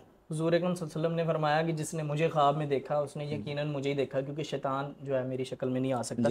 इसी तरह की कोई ऐसी हदीस आप पेश कर सकते हैं इस हवाले से कि अल्लाह का दीदार किया जा सकता? मैं आपको हदीस ही तो सुना रहा हूँ, आप उधर देख रहे थे ना। मैंने आपके सामने हदीस ही रखी है ना कि हज़रत अबू बकर सिद्दीक़ फरमाते हैं कि जिसने ख्वाब में अल्लाह ताला को देखा तो ये बेहतरीन ख्वाब है। इमाम इब्न सीरीन जो कि ताबई हैं, उनका बयान भी हदीस ही है, अगरचे हदीस है, उसको हदीस मकतू कहते हैं। सुनन दारमी के अंदर वो कहते हैं कि ख्वाब में अल्लाह ताला को देखना, इसका मतलब ये कि बंदा जन्नत में दाखिल हो गया, इसकी तबीर है। मुस्नद अबी याला के अंदर एक रिवायत है, हज़रत इमाम हसन मुज्तबा फरमाते हैं कि मैंने ख्वाब में अल्लाह ताला का दीदार किया। रकबा बिन मस्कला ताबी जो बड़े सिका ताबी हैं, उनकी मैं आपके सामने उनका हवाला पेश कर रहा हूँ, अल-मुजमुल औसत के अंदर है और सनद हसन के साथ है, ये रिवायतें मौजूद हैं। और इब्न तैमिया का हवाला पेश किया। इब्न तैमिया कहता है कोई पागल ही होगा, जाहिल होगा जो इस बात का इनकार करेगा। अच्छा, इस आप कोई आप इस तरह का हवाला पेश करें, हम तो हवाले पेश कर रहे हैं। अब कोई आप कुरान और सुन्नत से इसके मुहाल और मुमतनी होने पर कोई दलील लेके आए। इंजीनियर मुमतनी मिर्ज़ा ने कौन सी दलील दी है जिससे यह साबित होता हो कि ख्वाब में अल्लाह ताला का दीदार नहीं हो सकता? कुरान पाक की कोई आयत, नबी पाक अलैहिस्सलातु वस्सलाम की कोई हदीस है? नहीं है। तो फिर इसको मुहाल और नामुमकिन कैसे साबित कर रहे हैं? इंजीनियर साहब ने कई मरतबा ये कोट किया है कि आला हज़रत का एक फतवा है जिसमें उन्होंने आला हज़रत ने कहा है कि नबी जो हैं अपनी कब्रों में उसी तरह ज़िंदा हैं और उनकी जो बीवियां हैं उनके लिए पेश की जाती हैं। तो इस और उसके बाद जो अगली बात है वो उस जो हस्बैंड वाइफ का जो रिलेशन होता है वो भी उन्होंने कहा वहाँ नहीं, लफ्ज़ देखें ना, जो लफ्ज़ लिखे वो पढ़ें। वो आप अपनी तरफ से उसको एक्सप्लेन ना करें ना। मैंने तो वो जो अल्फाज लिखे हैं ज़ाहिर अपने हवाला आला का देना, तो आला के लफ्ज़ लेके हैं, जो आला ने लफ्ज़ लिखे वो लफ्ज़ लेके हैं। अल्फाज भी बता दें और उसकी वो भी बता दें कि वो क्या उसका मतलब इसको कैसे डिफाइन करें, क्योंकि ये भी एक तासुर ऐसा देता है कि जैसे पहली बात ये है कि आला हज़रत ने ये बात, बहुत बड़े मुहद्दिस हैं इमाम मोहम्मद बिन अब्दुल बाकी ज़ुरक़ानी, जो कि सीरत की मारूफ किताब मवाहिबुल दुनिया उसके शारे भी हैं, और इमाम ज़ुरक़ानी देवबंद के यहाँ भी मुसलमान शख्सियत है, उनके बड़े उलमा ने उनकी तारीफ़ की है, गैर मुक़ल्लिदीन वहाबियों के उलमा ने भी उनकी तारीफ़ की है, और हमारे यहाँ भी एक बड़े आलिम जाने जाते हैं इमाम ज़ुरक़ानी अलैहिर्रहमा। आला ने उनकी इबारत को नकल किया है, और वो गुफ्तगू कर रहे थे हयात अम्बिया के हवाले से। देखिए, अम्बिया अलैहिमुस्सलातो तस्लीमात अपनी कब्रों में ज़िंदा हैं। थोड़ा सा तवज्जो मेरी तरफ रखेंगे ना, तो फिर मुझे ज़रा गुफ्तगू करने में आसानी होगी। अपनी कब्रों में ज़िंदा हैं, और नबी की कब्र जन्नत का बाग है, नबी की कब्र जन्नत है। अच्छा, अम्बिया अलैहिमुस्सलाम अपनी क़ुबूर में जब तशरीफ़ ले जाएंगे, तो अम्बिया अपनी कब्रों में जब जाएंगे तो उनकी बीवियों से उनकी मुलाकात हुई कि नहीं? हाँ ना, मैं जवाब देना था, पता होगी जी। उनकी अपनी बीवियों से, अज़वाज से मुलाकात होगी। हर मोमिन अपनी बीवियों से जन्नत में मिलेगा। नबी की कब्र जन्नत है। जो अज़वाज तय्यबात या अम्बिया की जो बीवियाँ दुनिया से पर्दा फरमा गई हैं, आलम बरज़ख के अंदर वो भी जन्नत में, और नबी भी जन्नत में हैं। अगर उस जन्नत में नबी अपनी बीवी से मुलाकात करते हैं, तो इसमें गुस्ताखी वाली बात कौन सी? नहीं, वो आलम बरज़ख नहीं है ना, वो तो कहते हैं उसी हालत में जैसे हम हैं। भाई आलम बरज़ख, नबी इस वक्त जो है वो अपनी कब्र में आलम बरज़ख में है, और अपनी कब्र के अंदर जिंदा है। हमारा जो अकीदा है वो जिंदा है अपनी कब्र के अंदर। आप ये डेफिनेशन कर रहे हैं कि आलम बरज़ख में है, उलमा और जो दूसरे लोग हैं वो ये डेफिनेशन नहीं करते। नहीं, ये वो कहते हैं इसी तरह। इंजीनियर मोहम्मद अली मिर्ज़ा भी इस बात को मानता है कि वो आलम बरज़ख में है, जिंदा है, आलम बरज़ख के अंदर है, ठीक है ना। अब वो उनकी ज़िंदगी ज़ाहिर है कि हमारे तो शऊर से बालातर है, लेकिन जो कुरान और सुन्नत के अंदर आ गया कि अम्बिया अपनी कब्रों में ज़िंदा है, वो किस तरह ज़िंदा है वो उनका रब जानता है, लेकिन हमारा एतक़ाद तो अकीदा तो है वो कब्र में ज़िंदा है। अब उनकी कब्र जन्नत भी है, नबी जन्नत में अपनी बीवी से मुलाकात करें, तो इसमें गुस्ताखी वाली बात कौन सी है? लेकिन ये आपने जो जिस तरह बात की उस तरह तो बिल्कुल कोई मसले वाली बात नहीं है, लेकिन तो जो यही बात तासुर नहीं, वो तासुर बनाया जाता है, वो बात को बिगाड़ा जाता है, ठीक है ना, वो बात को बिगाड़ा जाता है। और जिस तरीके से वो बात करते हैं ना, उस तरीके से तो आप जन्नत का भी मंजर पेश कर देना कि जन्नत के अंदर भी ऐसे होगा, तो सुनने वाला एक दफ़ा परेशान होगा। ठीक है, अभी मैं करंट इश्यूज़ पे थोड़ी सी बात करना चाहता हूँ। उम्मत मुसलमा का जो किरदार है आजकल जिहाद के हवाले से ख़ास तौर पे, वो उस पे आप क्या देखते हैं? अहले सुन्नत वल जमात की अगर मैं बात करूँ तो वो अभी दुनिया में कहीं भी जो है ना वो जिहाद में शरीक नहीं है किसी भी तरह, तो वो उसको आप कैसे देखते हैं? हालांकि कुरान करीम में किस तरह बाकी जो लोग हैं वो कितने शरीक हैं जिहाद के अंदर, बिलफिल बाकायदा जो बिलफिल जंग लड़ रहे हों किसी मुल्क में जाके या किसी खित्ते के अंदर जाके। नहीं कर रहे तो हमने भी नहीं करना। ये नहीं आपने कहा ना बिलखुसूस अहले सुन्नत नहीं कर रहे, वो आपने आप अहले सुन्नत के सेक्ट की बात कर रहे हैं ना, इसलिए मैंने अहले सुन्नत। उसका जवाब ये है कि जिहाद जो है वो क़यामत तक जारी रहेगा, जिहाद फ़र्ज़ है। लेकिन देखें कुरान मजीद में अल्लाह रब्बुल इज़्ज़त फरमाता है कुतिबा अलैकुमुल क़िताल, तुम पर क़िताल फ़र्ज़ किया गया। कुतिबा अलैकुमुस सियाम, तुम पर रोज़े फ़र्ज़ किया गया। रोज़े उसी पर फ़र्ज़ है ना कि जो कुदरत और ताकत रखता हो, और क़िताल फ़र्ज़ है, क़िताल फ़र्ज़ है तो क़िताल भी उस पर फ़र्ज़ है जो कुदरत और ताकत रखता हो, यानी बक़द्र कुदरत। शरीयत के जो अहकामात हैं उसका जो हुक्म मुतवज्जे होता है मोमिन मुसलमान की तरफ, तो वो बक़द्र कुदरत जितनी वो ताकत रखता है। ला युकल्लिफुल्लाहु नफ्सन इल्ला वुसअहा, अल्लाह ताला बंदे को उसकी वुसअत से ज़्यादा तकलीफ़ नहीं देता, उसकी वुसअत बार तकलीफ़ देता है। जिहाद फ़र्ज़ है। अब इसकी तशरीह भी उलमा ने लिखी कि वो भी जो है ना वो बक़द्र कुदरत है जितनी इंसान की ताकत है। अब हम यहाँ से अगर चाहें कि किसी मुल्क के अंदर जाके बनफ्स नफीस ख़ुद जाके हम जिहाद करें और बाकायदा बिलफेल जाके लड़ें, तो ये हमारी कुदरत में नहीं है, हमारी ताकत उतनी नहीं है, हमारी कुदरत नहीं है। जितनी हमारी कुदरत है उसके मुताबिक हम करेंगे। ये जो आपने एग्जांपल दी है, तारीख में देखें तो हुजूर अकरम सल्लल्लाहु अलैहि वसल्लम के दौर में भी, उसके बाद भी इतनी कोई कुदरत नहीं थी, ताकत नहीं थी मुसलमानों की, लेकिन वो कहाँ कहाँ दुनिया के नहीं, किन किन आप कोनों में देख रहे हैं नबी पाक अलैहिस्सलाम के विसाल अक़दस के बाद सहाबा कराम ने जो जंगें लड़ी हैं, तो उन जंगों में, उन मार्कों में उनका अमीर होता था ना। खुलफ़ाए राशिदीन के दौर में जो जंगें हुई हैं, तो वो खुलफ़ाए राशिदीन तैयार करके दस्ते भेजते थे जंग के लिए। यहाँ चूँकि वो एक पूरा निज़ाम है मुल्कों का और रियासतों का, तो इस निज़ाम के से बाहर निकल के हम नहीं कर सकते कुछ। जितनी हमारी ताकत, जितनी हमारी कुदरत, उतना हम काम इसके लिए फिर ये जिहाद वाली आयतें जो हैं वो उनको किस तरीके से उनके ऊपर पूरा उतर सकते यानी आप ये कहना चाहते हैं कि जिहाद वाली जो आयतें हैं वो एक एक बंदे को उसका खिताब है कि आप निकलें और जाके, तो मेरा ख्याल है ये ख्याल नहीं होना चाहिए ना। मेरा ख्याल है कुरान करीम तो क़यामत तक के लोगों के लिए है ना, तो सबके लिए है वो कि आपने जिहाद करना है। अच्छा, मैं आपको उसकी एक मिसाल देता हूँ। कुतिबा अलैकुमुल क़िताल, तुम पर क़िताल फ़र्ज़ किया गया है, ये भी आयत है। और कुतिबा अलैकुमुल क़िसास, तुम पर क़िसास फ़र्ज़ किया गया है। यानी अगर आपका कोई शख्स जो ना वो कत्ल हो जाता है, तो उसके बदले में कातिल को कत्ल करना फ़र्ज़ किया गया है, हुक्म दिया गया है। तो वो जो कातिल को कत्ल करना है वो कौन करेगा? आप करेंगे। ऑब्वियसली फ़र्ज़ किया गया है, आप करेंगे। नहीं, वो तो आप पहले बता चुके हैं कि वो हुकूमत का जिम्मेदारी। तो भाई इसमें भी हुकूमत का और मुसलमान हुक्मरान और जो सुल्तान इस्लाम है उसको खिताब है इसका। सबसे पहले इसका मुखातब वो है। तो अवाम इसमें क्या किरदार अदा कर अवाम ने तो अपने हाकिम की इताअत करनी है ना, उसके वो गलत कर रहा है तो ओके ठीक है भाई, ये गलत की बात नहीं हो रही। जो शरीयत अगर वो एक जाहिर है, वो अगर एक हाकिम नहीं जिहाद कर रहा, ठीक है, तो उसकी तवज्जो दिलाने के लिए हम क्या कर सकते हैं? तवज्जो दिलाएं ना। मैंने कब कहा कि ना दिलाएं, तवज्जो उसको दिलानी चाहिए। लेकिन जिस तरह आप कह रहे हैं कि मैंने यही समझा कि हर बंदे को हुक्म है और हर बंदा अलग अलग जाके जिहाद करेगा, ये मतलब नहीं है। अलग नहीं, मेरा तो वो सवाल है कि पूरी उम्मत मुसलमान के लिए है ये आयत। भाई उसका मुखातब वही है जो कुदरत रखता है। मिसाल के तौर पे एक बंदा माजूर है, तो क्या वो भी इसका मुखातब है? नहीं, उसके लिए तो जुम्मे के बारे में भी है ना, वो तो एक इसका मतलब ये कि वो मुखातब नहीं है, मुखातब नहीं है। इसी तरीके से जो कुदरत नहीं रखता वो मुखातब नहीं है। मुखातब वो है जो कुदरत रखता है। अच्छा, इसमें इनफरादी तौर पे हम क्या किरदार अदा कर सकते हैं? इनफरादी तौर पे किरदार क्या अदा कर सकते हैं? जो इस वक्त अभी मुज़ाकरात आपने देखे हैं, मंजूर हो गए हैं।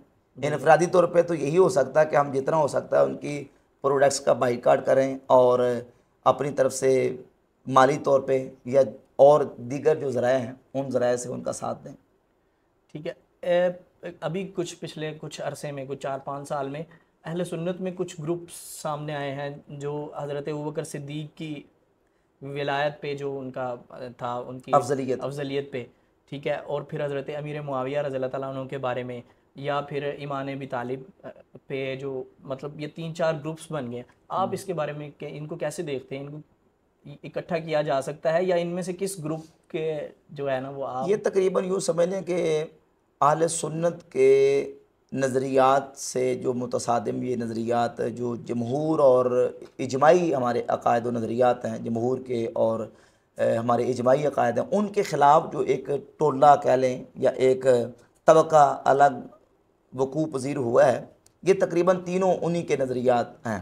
जहाँ तक अफजलियत सैयदना अबू बकर सिद्दीक़ और हज़रत उमर फ़ारूक रज़ी अल्लाह ताला अन्हुमा का ताल्लुक़ है, तो ये तो हमारा इजमाई मसला अहले सुन्नत व जमात का, और अहले सुन्नत का इस बात पर इजमा है कि शेखैन अबू बकर उमर रज़ी अल्लाह ताला अन्हुमा तमाम सहाबा किराम अलैहिम रिज़वान से अफजल हैं। इसका मुखालिफ वो अहले सुन्नत के नज़रिया से बाहर है, ठीक है, वो इजमाई अहले सुन्नत का मुनकिर है। अगर आप इस पर दलाइल कहते हैं तो इस पर बहुत सारे दलाइल मौजूद हैं। सहाबा किराम अलैहिम रिज़वान का मौक़िफ़ भी ये है, ख़ुद मौला अली रज़ी अल्लाह ताला अन्हु का मौक़िफ़ भी ये है। सही बुखारी के अंदर 3671 नंबर हदीस है। आपके बेटे मोहम्मद इब्न हनफिया ने आपसे पूछा कि अबू जान ये बताएं कि अय्युन्नास खैरुम बादा रसूलुल्लाह सल्लल्लाहु अलैहि वसल्लम, नबी पाक अलैहिस्सलातु वस्सलाम के बाद सबसे अफजल शख्स कौन है? तो हज़रत मौला अली ने फरमाया कि अबू बकर। काला कुल्तु सुममन, उन्होंने कहा कि मैंने फिर पूछा कि उनके बाद, तो कहा कि उनके बाद उमर इब्न ख़त्ताब। ये मौला अली का भी कीदा है, सहाबा किराम का भी कीदा है, और यही अहले सुन्नत व जमात का इजमाई और इत्तिफाकी, और इस पर अहले सुन्नत का इजमा हो चुका है कि शेखैन तमाम सहाबा किराम से अफजल हैं। इसका जो मुनकिर और मुखालिफ है वो सुन्नी नहीं है। बाकी हज़रत अमीर मुआविया रज़ी अल्लाह ताला अन्हु की शख्सियत के हवाले से तो यकीनन हज़रत अमीर मुआविया सहाबी रसूल हैं और नबी पाक अलैहिस्सलातु वस्सलाम के आदिल फ़ुज़ला सहाबाए किराम अलैहिम रिज़वान में से हैं। और जो अहले सुन्नत का जमहूर का मौक़िफ़ है कि उन्होंने जो हज़रत अली पाक रज़ी अल्लाह ताला अन्हु के साथ जंग की, जंग सिफ़ीन, उसमें हज़रत अमीर मुआविया से इज्तिहादी ख़ता हुई थी। मौला अली उस जंग में बिल्कुल मुसीब थे और हक पर थे, मुकाबले में हज़रत अमीर मुआविया से इज्तिहादी ख़ता हुई। लेकिन इसके बावजूद ज़ाहिर है कि वो सहाबी रसूल हैं और उनके फ़ज़ाइल भी हैं, उनके शख्सी फ़ज़ाइल भी हैं, सहाबियत के एतबार से भी हैं। नबी पाक अलैहिस्सलातु वस्सलाम ने खुसूसी जो उनको दुआएँ दी हैं, उनके खुसूसी फ़ज़ाइल हैं, वो भी अहादीस के अंदर मौजूद हैं। किसी भी एक सहाबी की, तमाम सहाबा किराम में से किसी एक सहाबी की भी तौहीन करना, ये अहले सुन्नत का नज़रिया और अक़ीदा नहीं। आज से सैकड़ों साल पहले इमाम अबू जाफ़र मोहम्मद बिन सलामा अत्तहावी रहमहुल्लाह अल-मुतवफ़्फ़ा 321 हिजरी, उनकी मारूफ़ किताब है अल अक़ीदतु तहाविया, उसके सफ़ा 79 पे उन्होंने अहले सुन्नत का अक़ीदा लिखा है कि वनुहिब्बु असहाबा रसूलिल्लाह सल्लल्लाहु अलैहि वसल्लम, हम नबी पाक अलैहिस्सलातु वस्सलाम के तमाम सहाबा से मोहब्बत करते हैं। वला नुफ़रितु फ़ी हुब्बि अहद मिनहुम, और किसी एक भी सहाबी के बारे में हम हद से तजावुज़ उसकी मोहब्बत में नहीं करते। वला नतबर्रु मिन अहद मिनहुम, और किसी एक सहाबी से भी हम बेजारी का इज़हार नहीं करते। वनुबग़िदु मन युबग़िदुहुम, जो सहाबा से दुश्मनी रखता है हम उसे दुश्मन रखते हैं। और वला नज़कुरुहुम इल्ला बिखैर, हम उनका जिक्र सिवाय भलाई के नहीं करते। वला नज़कुरुहुम इल्ला बिखैर वनरा हुब्बहुम दीन व ईमान व एहसाना, तमाम सहाबा की मोहब्बत हमारा दीन व ईमान और एहसान है। व बुग़्दुहुम कुफ़्र व निफ़ाक़ व तुग़याना, और उनका बुग़्ज़ कुफ़्र, मुनाफ़िक़त और सरकशी है। अमीर मुआविया आदिल सहाबा में से हैं, फ़ुज़ला सहाबा में से, उनकी तौहीन और उनकी तनक़ीस करना ये अहले सुन्नत व जमात का तरीका नहीं है। ऐसा बंदा भी सुन्नियत के मनहज और रस्ते पर नहीं है। इसी तरह बाकी तीसरा मसला जो आपने ईमान अबी तालिब के हवाले से बयान किया, तो इसमें भी अहले सुन्नत का जमहूर 99.99 अहले सुन्नत के उलमा का मौक़िफ़ यही है। सही बुखारी के अंदर, सही मुस्लिम के अंदर वाज़ेह सही अहादीस मौजूद हैं कि उनका इस्लाम लाना साबित नहीं है, कलिमा पढ़ना उनका साबित नहीं है। बाज़ तारीख़ी रिवायात कमज़ोर किस्म की जो ना वो सही अहादीस के मुकाबले में पेश करते हैं, जिनकी कोई हैसियत नहीं है। मैं आपसे ये सहाबा के हवाले से ही ये जो कैटेगराइज़ किया गया है कि हज़रत अबू बकर सिद्दीक पहले नंबर पे हैं, हज़रत उमर रज़ी अल्लाह ताला अन्हु दूसरे और तीसरे हज़रत उस्मान, ये कैटेगराइज़ जो किया गया ये किस बुनियाद पे है? ये थोड़ा सा इसको डिफ़ाइन कर दें कि ये अफजलियत किस बुनियाद पे है? देखिए, अफजलियत इस एतबार से यहाँ अगर शेखैन की अफजलियत की बात करें तो वो अफजलियत मुतलका है। यानी मुतलकन जब हम ओवरऑल तमाम सहाबा किराम अलैहिम रिज़वान से हम कंपैरिजन करके बात करेंगे तो मुतलकन हम ये कहेंगे कि फ़जीलत के एतबार से और अल्लाह रब्बुल इज़्ज़त की बारगाह में और नबी पाक अलैहिस्सलातु वस्सलाम की बारगाह में जो उनको मकाम क़ुर्ब हासिल है और जो उनको नबी पाक अलैहिस्सलातु वस्सलाम ने उनके खुसूसी फ़ज़ाइल बयान किए हैं और जो कसरत सवाब अल्लाह रब्बुल इज़्ज़त के यहाँ उनका है, इस एतबार से मुतलकन जब हम सहाबा की बात करते हैं तो शेखैन अबू बकर उमर ये तमाम सहाबा से अफजल हैं। ये अहले सुन्नत का नज़रिया। ये मेरा सवाल मैं थोड़ा सा एलाबोरेट कर देता हूँ कि ये जो अफजलियत है ये उम्र की बुनियाद पर है, तकवे की बुनियाद पर है, ईमान की बुनियाद पर है, या ज़्यादा कुर्बानियों की बुनियाद पर है, या रिश्तेदारी की बुनियाद पर है? ये इस काफ़ी तरह के तासुर में ये जो अफजलियत है ये कसरत सवाब के अतबार से है। यानी अल्लाह रब्बुल इज़्ज़त के यहाँ उनकी पजीराई, उनका अल्लाह के यहाँ इतना कुर्ब है कि अल्लाह रब्बुल इज़्ज़त उन्हें उनके अमाल पर जो मिलता सवाब है वो कसरत से उनको अता फरमाएगा और तकवा के एतबार से है। यानी सैयदना अबू बकर सिद्दीक़ रज़ी अल्लाह ताला अन्हु वो शख्सियत है सहाबा किराम में से जिनको कुरान मजीद में अल्लाह रब्बुल इज़्ज़त ने अतका करार दिया है, यानी तमाम से ज़्यादा तकवे वाले, सबसे ज़्यादा मुत्तकी, सबसे ज़्यादा परहेज़गार। सूरतुल लैल की वो आयत तय्यबात जब नाज़िल हुई, जब सैयदना बिलाल हबशी रज़ी अल्लाह ताला अन्हु को अबू बकर सिद्दीक़ ने ख़रीद के आज़ाद किया, तो ये आयात हज़रत सिद्दीक़ अकबर के हक़ में नाज़िल हुई। वसयुजन्नबुहल अत्क़ा अल्लज़ी युअती मालहु यतज़क्का। अहले सुन्नत के मुफस्सिरीन का इस बात पर इजमा है कि ये आयत अबू बकर सिद्दीक़ रज़ी अल्लाह ताला अन्हु के हक़ में नाज़िल हुई और इसमें अबू बकर सिद्दीक़ को अतका यानी सबसे ज़्यादा मुत्तकी, सबसे ज़्यादा परहेज़गार करार दिया गया। तो तकवा के अतबार से, कसरत सवाब के अतबार से, अल्लाह और उसके रसूल की बारगाह में मकाम क़ुर्ब के अतबार से इनका जो मर्तबा तमाम सहाबा से ज़्यादा है।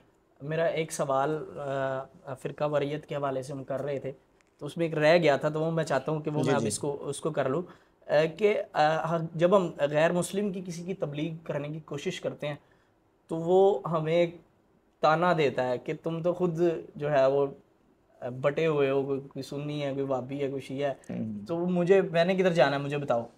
तो इसको हम कैसे डिफ़ाइन कर सकते हैं कि किसी को क्या हम बताएं कि किसको आपने फॉलो करना है और कैसे करना है? पहली बात तो ये है कि गैर मुस्लिम कोई तो होगा ना, वो हिंदू होगा, वो हाँ, सिख ईसाई, होगा, वो ईसाई होगा, बिल्कुल। तो वो तो खुद बटे हुए हैं। ज़ाहिर है उनके यहाँ भी तकसीम तो है, उनके यहाँ भी तकसीम तो सब तो मज़ाहब बात और वही है ना, सब मतलब अदियान के अंदर है, तकसीम तकसीम तो तकसीम उनके अंदर भी है। ज़ाहिर है कि वो किसी न किसी सेक्ट से अपने जो उनका मज़हब है वो आया होगा ना, तो जिसमें पहले था उसको वो कुछ समझता होगा ना। अब जब वो दीन की तरफ आएगा तो उसको हम मजमूई तौर पे पहले दीन उसके सामने रखेंगे, जो हमारा जो बुनियादी चीज़ें हैं वो रखेंगे, और फिर आगे जो तफसीली चीज़ें उसके सामने आस्ते आस्ते पेश करते जाएंगे। और जब हम ज़ाहिर है कि हम अहले सुन्नत के अकीदे को हक़ पे समझते हैं, तो हम तो उसे यही कहेंगे कि ये रास्ता मुसलमानों का है जो नबी सल्लल्लाहु अलैहि वसल्लम ने जो मोमिनीन तैयार फरमाए थे, उनका पहला तबका, उनके पहले तबके से लेकर आज तक मुसलमानों का जो बड़ा ग्रोह और मुसलमानों को जो स्वाद-ए-आज़म चला रहा है वो अहले सुन्नत व जमात है। तो हम तो उसको रेफ़र करेंगे सुन्नियत की तरफ कि अहले सुन्नत की तरफ आओ। एक बहुत बड़ा सवाल, जो मेरा ख्याल है कि अगर पहली वीडियोस इंजीनियर साहब की देखें ना, तो वहाँ से शुरू होके तो आखिरी देख लें, तो वहाँ तक हमें 80% तो मिलेगा। चिश्ती या रसूल अल्लाह और थानवी या रसूल अल्लाह, इसको आपने बड़े अच्छे तरीके से रिबटल किया। वो मैं उस डेफिनेशन में नहीं जा रहा कि आप उसके बारे में, आपका जो मौक़िफ़ था एक मनाजरे में जो इसी टॉपिक पे हो रहा था, जिसको वो अक्सर इंजीनियर साहब दिखाते भी हैं, जी जी। उसमें, और आपने जो वीडियो बनाई उसमें आपके मौक़िफ़ में कुछ डिफरेंस था, मतलब वहाँ कुछ और मौक़िफ़ था, यहाँ वीडियो में कुछ और मौक़िफ़ था। उसको आप कैसे डिफ़ाइन करेंगे? चल कोई बीच थोड़ा सा वाला, ये बता दें कि जो वहाँ मैंने मौक़िफ़ दिया था वो क्या था, वो जब वो जो सुनने में ये लग रहा था, जो मेरा कोई मौक़िफ़ नहीं, उसमें आया आपने है। आपने वो सुभान अल्लाह कहा था, वो जो मौक़िफ़ बयान कर रहे थे उस पे, और वो मौक़िफ़ ये डिफेंड करने में था कि मतलब आप ये समझ, वहाँ पे जो लोग बैठे थे, जिस अच्छा, जमात में आप बैठे थे, पहले वो ये जमात। देखें, पहले ये आपने देखना है कि सुभान अल्लाह किसने कहा था, ये भी आपने तय करना है। ठीक है। ठीक है। दूसरा ये कि किस बात पे कहा था, ये दो बुनियादी चीज़ें हैं। सुभान अल्लाह किसने कहा था और किस जगह पे, किस लफ्ज़, किस जुमले पे कहा था। और तीसरी बात आपने ये देखनी है कि आया के मुनाजरा इसी इबारत के ऊपर था, चिश्ती रसूलुल्लाह वाली इबारत के ऊपर मुनाजरा था, तो उसका तीनों का जवाब मुझसे ले लें आप। मैं तीसरे सवाल से पहले आगाज़ करता हूँ। पहली बात ये है कि यह तकरीबन 11 से 12 साल पुरानी बात है। बिल्कुल। मुनाजरा हुआ अहले सुन्नत व जमात बरेलवियों और गैर मुक़ल्लिदीन वहाबियों के माबैन। मुनाजरा चिश्ती रसूलुल्लाह पे नहीं था, मुनाजरा इस मौजू पे था कि गुस्ताख कौन। ज़रा सुनिए, गुस्ताख कौन, ये मौजू था। और उसमें खिलाफ तवक्को मद्दे मुकाबिल गैर मुक़ल्लिद मुनाजिर ने, चूँकि पहले तय हुआ था कि इबारात जो पेश करनी है वो फ़रीक़ैन के उन उलमा की इबारत पेश करनी है जिनसे इन फ़रीक़ैन के जो इनके फ़िरके हैं इनका तशख़्ख़ुस कायम हो। मसलन वो हमें बरेलवी कहते हैं, ये बरेलवी हैं, इनका फ़िरका ही बरेलवी है, और ये अहमद रज़ा बरेलवी ने फ़िरका बनाया है, ये तासुर देते हैं। इंजीनियर साहब भी ये कहते हैं, मिर्ज़ा भी ये कहता है कि ये 1896 में फ़िरका बना है। तो अब मुखालिफ को ये चाहिए था कि इबारत हमारे मुकाबले में वो पेश करता गुस्ताख साबित करने के लिए जो इमाम अहमद रज़ा बरेलवी या उनके शागिर्दों या उनके खुलफा या उनके बाद वाले बरेलवी उलमा की इबारत होती। अब हुआ ये कि वो गैर मुक़ल्लिद मुनाजिर ने खिलाफ तवक्को 800 साल पुराने बुजुर्ग का हवाला पेश कर दिया। वो जो चिश्ती रसूलुल्लाह वाली इबारत है, ये मौजू नहीं था कि चिश्ती रसूलुल्लाह वाला कलमा यह सही है, गलत है, कुफर है कि नहीं, ये मौजू नहीं था। मौजू था गुस्ताख कौन, और मुनाजरा था बरेलवी उलमा के दरमियान और गैर मुक़ल्लिदीन वहाबी उलमा के दरमियान। और ये तय पाया था, ये तयशुदा चीज़ें हैं कि आपने उन उलमा की इबारत पेश करनी है जिनसे बरेलवियों का तशख़्ख़ुस कायम हो, और हमने आपकी उन उलमा की इबारत पेश करनी है जिनसे वहाबियों का तशख़्ख़ुस कायम हो। उसने खिलाफ तवक्को ये इबारत पेश कर दी, और जिस किताब से वो इबारत पेश की वो भी अधूरी पेश की, अधूरी पेश की। उसमें आगे ये जुमला उसने नहीं पढ़ा कि उसमें लफ्ज़ लिखा होता कि ख्वाजा पर उस वक़्त कैफियत तारी थी। अब ज़ाहिर है कि जब खिलाफ तवक्को उस मुनाज़िर ने ये इबारत पेश की, तो मैं कौन सा मुनाज़िर था? ना मैं मुनाज़िर, ना मैं सदर मुनाज़िर, पीछे बैठा हुआ था। मुनाज़िर ने ये जवाब दिया कि तुमने वो क्यों नहीं पढ़ा कि जो लिखा होता ख्वाजा पे कैफियत तारी, और आगे उन्होंने कहा तो मैं तो रसूलुल्लाह सल्लल्लाहु अलैहि वसल्लम के कमीने गुलामों में से गुलाम हूँ। अब माइक मुनाज़िर के सामने, मुनाज़िर साहब के सामने, और साथ आप उसको ना वीडियो को दोबारा देखें, साथ वाले जो साथी बैठे हैं ना, उन्होंने इस बात पर कि जब मुनाज़िर साहब ने ये कहा कि ख्वाजा साहब ने ये कहा कि मैं तो रसूलुल्लाह सल्लल्लाहु अलैहि वसल्लम के कमीने गुलामों में से गुलाम हूँ, हुजूर के ग़ुलाम होने की, यानी अपने नबी पाक अलैहिस्सलातु वस्सलाम के ग़ुलाम होने की जब बात की ना कि मैं हुजूर का ग़ुलाम हूँ, इस पर सुभान अल्लाह कहा। और वो साथ वाले साथी ने कहा आप उस वीडियो की फोरेंसिक करवा लें। मैंने चैलेंज किया था इंजीनियर मोहम्मद अली मिर्ज़ा को कि आप इस वीडियो को निकालो, फोरेंसिक करवाओ। मेरी आवाज़ ही नहीं है, आवाज़ वो साथ वाले साथी की, लेकिन उसने ये पूरा प्रोपेगेंडा किया। उसने कहा सुभान अल्लाह कहा, सुभान अल्लाह कहा। अच्छा, उसमें ये मेरा उसमें क्या हिस्सा बनता है? ना मैं मुनाज़िर, ना मैं सदर मुनाज़िर, और रह गई बात सुभान अल्लाह कहने की। वो कहा भी इस बात पे कि मैं तो हुजूर के ग़ुलामों में से ग़ुलाम हूँ, और कहा भी दूसरे साथी ने। तो इसे मुझे क्या आप कहना चाहते हैं कि मेरा मौक़िफ़ कुछ पहले और था और बाद में और हो गया? और ये मैंने दलाइल के साथ ये साबित किया कि भाई ये वाक़या हक़ी है, और मशाइख़ चिश्ती की तरफ ये गलत मंसूब है। इस पर मैंने फिर पूरी डिटेल तफसील के साथ वीडियो भी बनाई है। अभी रिसेंटली सुनने में आया, ये मैंने सुना है, मैंने कहीं पढ़ा नहीं है, कि इमाम अहमद रज़ा खान बरेलवी साहब ने कहीं लिखा है कि ये जो कूंडों का ख़त्म दिलाते हैं एक से अहले तशीह वगैरह, तो ये उन्होंने भी लिखा है कि दिलाना जायज़ है, लेकिन हमें बचपन से कुछ एक और चीज़ें साहब बहार शरीयत मौलाना मुफ्ती अमजद अली आज़मी रहमतुल्लाह अलैह, उन्होंने बार शरीयत में लिखा कि जायज़ है, क्योंकि ये साले सवाब है, और इसाले सवाब चूँकि हमारे यहाँ अहले सुन्नत के यहाँ जायज़ है, तो वो उसको कूंडों के नाम से आप इसाले सवाब करें, इमाम जाफ़र सादिक के नाम पे, हज़रत अमीर मुआविया रज़ियल्लाहु अन्हु के नाम से, तो जायज़ है। इसके जायज़ होने में कोई उसमें एक कन्फ्लिक्ट मिलता है ना, वो उसी डेट को अहले सुन्नत जो है वो हज़रत उस्मान रज़ियल्लाहु तआला अन्हु की शहादत वाला मामला मना रहे हैं। वो कूंडों का जो मसला है ना, वो हज़रत उस्मान गनी की शहादत नहीं, वो ये कहते हैं कि हज़रत अमीर मुआविया रज़ियल्लाहु तआला अन्हु का यौम वफ़ात है 22 रजब। तो हम सुन्नी ये कहते हैं कि देखिए हदीस पाक में मौजूद है कि नबी पाक सल्लल्लाहु अलैहि वसल्लम जब मदीना तैयबा तशरीफ़ लाए तो यहूदी अशूरा का रोज़ा रखते थे, 10 मुहर्रमुल हराम का। नबी पाक अलैहिस्सलातु वस्सलाम ने सहाबा से फरमाया, ने पूछो ये क्यों रोज़ा रखते हैं? तो उन्होंने बताया कि हम इसलिए रोज़ा रखते हैं कि इस दिन अल्लाह रब्बुल इज़्ज़त ने मूसा अलैहिस्सलातु वस्सलाम को फ़िरौन के जुल्म से निजात अता फरमाई थी, तो इसलिए रोज़ा रखा जाता है। तो आप अलैहिस्सलातु वस्सलाम ने फरमाया कि हम मूसा अलैहिस्सलातु वस्सलाम के ज़्यादा हक़दार हैं, हक़ रखते हैं, यानी हम भी मूसा अलैहिस्सलातु वस्सलाम का चूँकि हक़ रखते हैं, तो इसलिए हम भी 10 मुहर्रम का यौम शुरा का रोज़ा रखेंगे, लेकिन अगले साल हम 10 के साथ 9 का भी मिलाएंगे, ताकि यहूदियों के साथ मुशाबत ना हो जाए। तो हम ये कहते हैं कि अगर कोई फ़िरका किसी और वजह से ये इसाले सवाब करता है या इसको मनाता है, तो हम कहते हैं कि उस दिन हज़रत अमीर मुआविया रज़ियल्लाहु तआला अन्हु का भी इसाले सवाब करें, उनको इमाम जाफ़र सादिक को भी करें, ताकि उनके साथ नामुशाबत हो, उनके साथ इख्तिलाफ भी हो जाए और अहले सुन्नत का नज़रिया अपनी जगह पे कायम रहे। आपने माशाल्लाह काफ़ी सारे मुहाज़ जो है उन पे गुफ्तगू भी कर ली, और उन पे आप बात गायब गाय करते रहते हैं। जी जी। तो एक ये आखिरी मेरा टॉपिक है, आखिरी सवाल कर लें। अल्लामा इकबाल के हवाले से आपने कुछ 2-4 वीडियोस बनाई थी, जिसके बारे में अब शायर मशरिक़ कहा जाता है उनको, हमारे जो जय्यदुल उलमा जिनको हम समझते हैं, अच्छे खासे बड़े बड़े उलमा जिनमें पीर जमात अली शाह साहब और पीर, वो सब लोग अल्लामा इकबाल को बड़ा कदर की निगाह से देखते हैं, उनके अशार पढ़ते थे। ये हमारे खादिम हुसैन रिज़वी साहब की तो कोई तकरीर मेरा ख्याल है नहीं थी जो ये इस सारे मामले में जब आपने उन पे वो कादियानियत वाला मामला बताया कि उनके इस तरह के अकायद थे या वो इस तरह का नरम लहजा रखते थे, तो उसके बाद एक बहुत अफरा तफरी वाला ना नौजवानों में कम अज़ कम जो इकबाल को पढ़ते हैं, तो उस हवाले से आप क्या कहेंगे कि इसको कैसे देखना चाहिए, और क्या उनके शेर पढ़ना भी जायज़ नहीं है? बिल्कुल देखिए, दोनों तरफे हैं ना, दोनों साइडें हैं, दोनों को देख के आप चलें।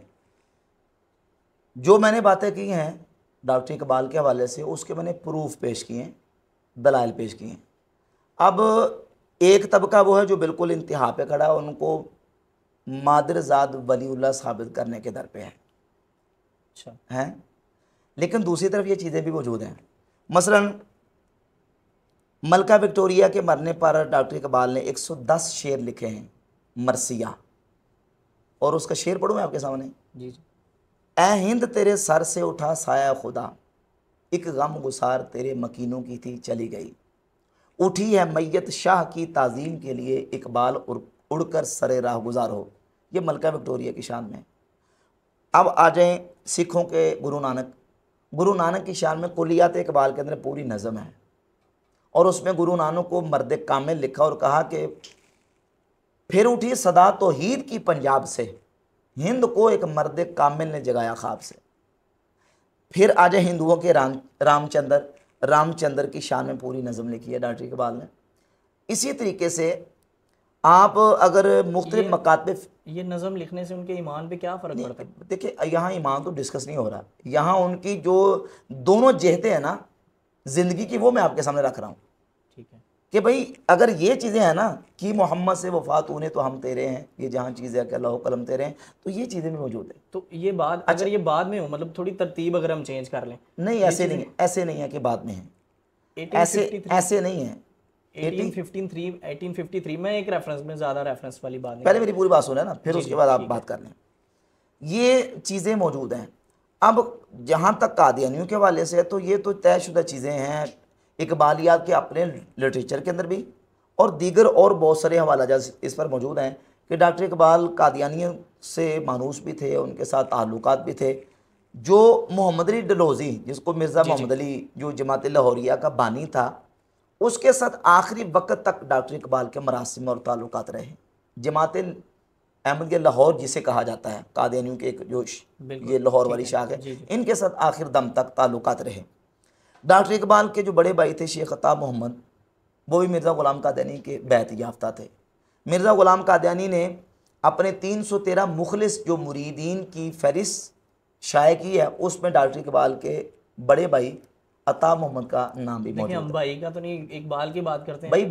वो जो भाई है ना, उसके बारे में इकबाल ने लिखा, वो मेरा यूसुफ सानी, वो शमे महफिल इश्क हुई है जैसे करारे जा मुझको, उस कादियानी को लिखा है ना। नहीं ये अच्छा, उसके बाद मिल्लत बैदा पर एक उमरानी नज़र, ये डॉक्टर इकबाल का रिसाला है। उसमें डॉक्टर इकबाल ने लिखा है कि इस्लामी सीरत का ठेठ नमूना उस जमात की सूरत में ज़ाहिर हुआ जिसे फ़िरका कादियानी कहते हैं।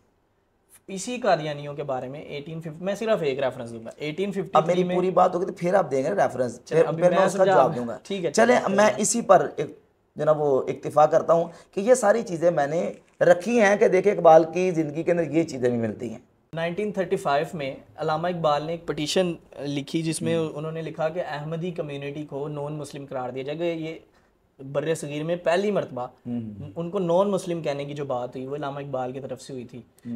तो अब इस डेट के बाद आपके पास अगर कोई रेफरेंस है तो वो हमें दे दें। अच्छा, पहली बात तो ये है कि मिर्ज़ा ग़ुलाम कादियानी ने दावा नबूवत किया 1908 में, मर गया जी, मर गया। उसके मरने पर पूरी उम्मत का इजमा इत्तफाक हो गया कि वो मुद्दई नबूवत था और काफिर मुर्तद दायरा इस्लाम से खारिज था। 1908 से लेकर 1935 तक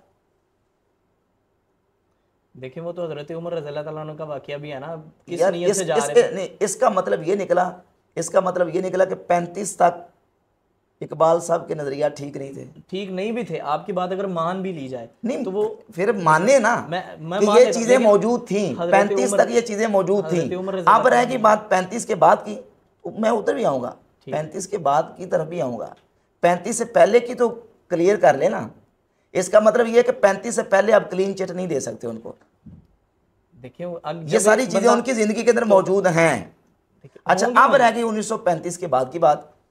तो 35 के बाद भी डॉक्टर साहब ने इस तरह की चीज़ें उनसे साबित हैं। अशआर तो बहुत साबित हैं, यानी बहुत सारी उनकी इबारात हैं, उनके अशआर हैं जिनके ऊपर उलमा ने गिरफ्त भी की है, काबिल मुआख़ज़ा हैं, काबिल गिरफ्त हैं। और कादियानियों के रेफरेंस से उन्होंने मिर्ज़ा यकूब बेग के मरने पर उसका अफसोस भी किया और कहा कि खुदा उन्हें गरीक़ रहमत करे, वो सिद्क़ व सफ़ा का पैकर मुजस्सम थे। आपने कहा 1935, ये 1936 में लिखा है इकबाल। देखिए किसी शख्सियत के, और ये भी तो हो सकता है ना उनको सही, भाई वो कादियानियों का हेड आदमी था जिसकी मैं बात कर रहा हूँ, आपको ठीक है। तारुफ अब नहीं ना मैं मिर्ज़ा समझ, यकूब बेग का। आप मैं आपकी बात बिल्कुल मान गया। तो जितने उलमा अहले सुन्नत के उनकी तकरीरें करते हैं, असल में ये ना देखिए उनके सारे बारे में क्या ख्याल? सारे उलमा को सारी ये चीज़ें उनके सामने नहीं हैं। उलमा अहले सुन्नत के सामने ये सारी चीज़ें नहीं हैं।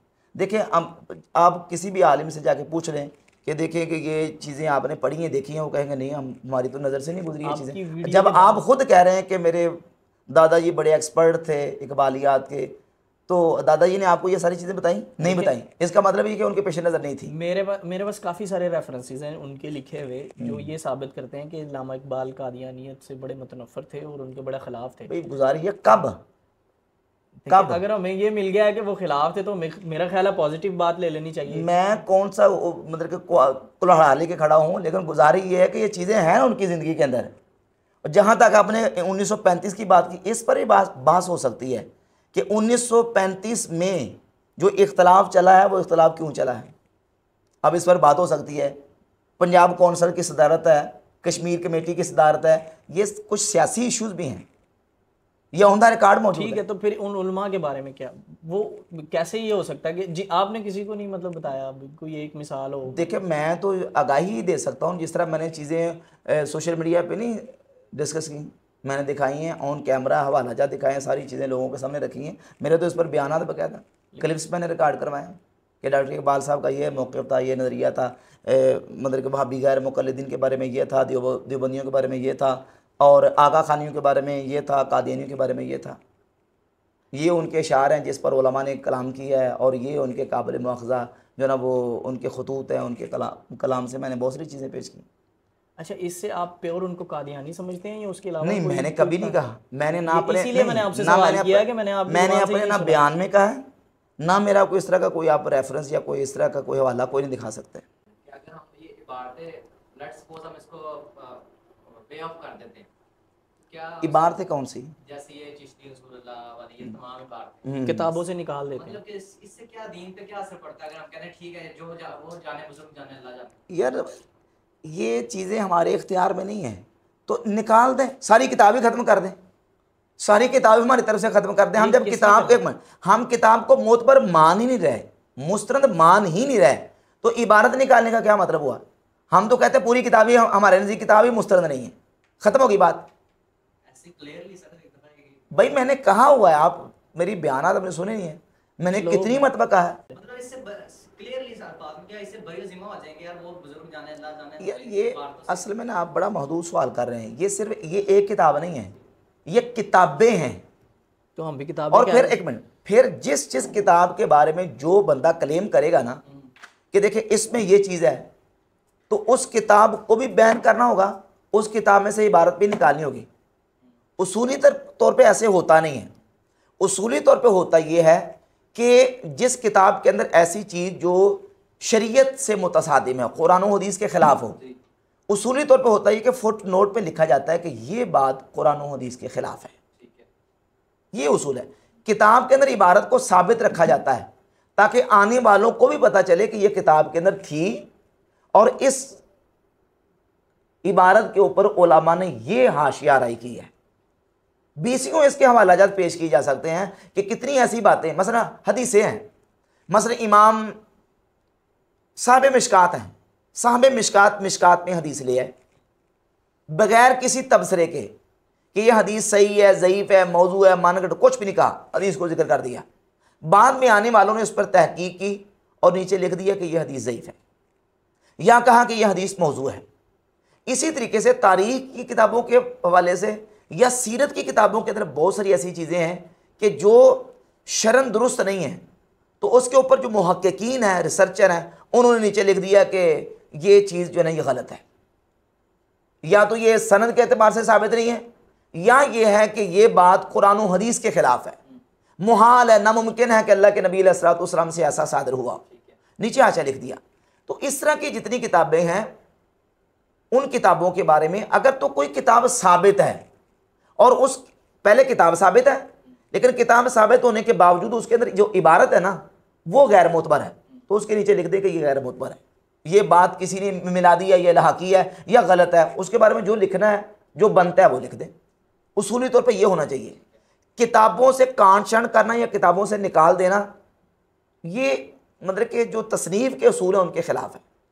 इस तरह मसला हदीस, आप एक हदीस मौजू है, मौजू का मतलब है नबी पाक अलैहिस्सलातु वस्सलाम की हदीस नहीं है, किसी ने अपनी तरफ से अल्लाह के नबी अलैहिस्सलातु वस्सलाम की तरफ मिला दी है, तो आप कहें कि ये निकालो किताब में से। हालांकि किताब एक मुहद्दिस ने लिखी है, मुहद्दिस ने हदीसें जमा की हैं, तो भैया आप नीचे ये लिखने का इख्तियार रखते हैं कि ये मौजू मानगढ़ है, अल्लाह के नबी अलैहिस्सलातु वस्सलाम की तरफ गलत मंसूब है, निकालने का नहीं रखते। जिन तीन चार किताबों की बात थी, इस पे ये फुटनोट्स मौजूद हैं, मतलब रेफरेंस के तौर पे। देखिए, आपका नाम क्या है? अली रजा। अली भाई, बात ये है कि देखिए ये जो किताबें छपती हैं ना, ये उस एहतमाम के साथ नहीं छपती। हमारे यहाँ तो बाज़ इदारे कुरान पाक पब्लिश करते हैं, तो जो एहतमाम चाहिए वो नहीं कर पाते। कुरान पाक के वाले से बाज़ जगह पे जो है ना वो कंपोजिंग की उसमें मिस्टेक्स आ जाती हैं। सबसे ऊपर जो किताब कुरान पाक है, फिर उसके बाद अहादीस की किताबें हैं। अहादीस की किताबों के बारे में भी बहुत सारे मकामात पे लोग जो पब्लिशर हैं वो एहतियात नहीं करते, किताबत की गलतियाँ और पता नहीं उसमें क्या क्या कुछ होता है। ये जो असल हमारा दीन है वो कुरान और सुन्नत है। फिर उसके बाद सीरत की किताबें, तारीख की किताबें, फ़िक़्ह की किताबें, तसव्वुफ़ की, ये तो आखिरी दर्जे में आती हैं। तो इनको छापते वक्त इतना एहतमाम नहीं होता, उस एहतमाम के साथ छापी नहीं जाती। ऐसे जब बस पब्लिशर ये देखता है कि ये किताब छापूंगा तो लोग ख़रीद लेंगे और मैंने जो पैसे इन्वेस्ट किए हैं मेरे डबल ट्रिपल वापस आ जाएंगे, बस इतना मकसूद होता है। ना उसके ऊपर कोई तहकीक करवाते हैं कि किसी आलिम को बाकायदा हायर करें, उसको मतलब पे करें, पैसे दें उसको, बाकायदा उसका टाइम लें और उसको कहें कि इसको पढ़ें और इसकी तफ्तीश करें, जो जो इसमें गलत है वो निकालें। नहीं ऐसा करते पब्लिशर। पब्लिशर के पास किताब आती है, बल्कि यहाँ तक कि कई पब्लिशर तो इतने सहूलत पसंद होते हैं, वो देखते हैं कि पुरानी कोई 40 साल से कोई किताब छपी है ना, तो ज़रा उसके हुकूक नहीं होते, कॉपीराइट नहीं होता, उसी के ट्रेसेज निकालते हैं, निकाल के छाप देते हैं। तर्जमा किसने किया है कोई पता नहीं। इस तरह भी जो ना वो पब्लिशर की गैर जिम्मेदाराना जो चीज़ें वो सामने आई, या बाज़ जगह पे आपका नाम लिख दिया कि ये अली रज़ा साहब ने तर्जमा किया है, क्योंकि 40-50 साल पुराना तर्जमा है, किसने पूछना है, उसका कोई वाली वारसी नहीं है। इस तरह होता है, तो एहतमाम नहीं है, इस वजह से ये सारी खराबी है। और फिर ज़ाहिर है मैंने आपको बता दिया कि तसव्वुफ़ की किताबों की वो मर्तबा नहीं है जो हदीस की किताबों का है, जो फ़िक़्ह की किताबों का है, क्योंकि फ़िक़्ह और हदीस की किताबों से तो हमने मसाइल दीन के लेने हैं, तसव्वुफ़ की किताबों से उस तरह नहीं। तसव्वुफ़ की किताबों को हमने जो है ना वो परखना है कुरान और सुन्नत और हमारी जो फ़िक़्ह है उसके मुताबिक। अगर वो कुरान और सुन्नत फ़िक़्ह के मुताबिक नहीं तो हम रिजेक्ट कर देंगे, ख़त्म। बहुत शुक्रिया मौलाना आपका, आपने हमें अपने कीमती वक्त में से वक्त दिया। जी आपका भी शुक्रिया, आप आए और आपने मौका दिया मुझे बयान करने का। अल्हम्दुलिल्लाह इंशाल्लाह आपके ज़रिए से ये पैगाम लोगों तक मेरी भी यही कोशिश थी कि ये लोगों के व्यूअर्स के क्वेश्चंस जो हैं वो सही तरीके से आपसे पूछ के और उनकी सही जो डेफिनेशन है वो इन तक पहुंचा दें। तो इसके लिए आपकी मोहब्बतों और काविशों का शुक्रिया। अगले पॉडकास्ट में आपके साथ मुलाकात होगी। अल्लाह हाफ़िज़।